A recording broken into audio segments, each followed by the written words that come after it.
Hi guys, this is Shamir Ahmed. So here is a quick tip for you. If you wanna create vector art on Illustrator in just a few seconds, then follow these steps. First, import your image, embed it. Now if your image is a high quality image, then go to Object, Rasterize and choose Medium. Now go to Properties panel, Image Trace and Low Fidelity Photo.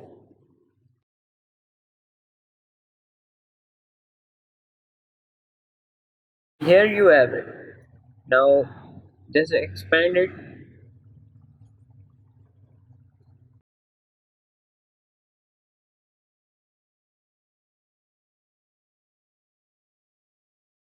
ungroup it, and yeah, that's all vector. Thank you.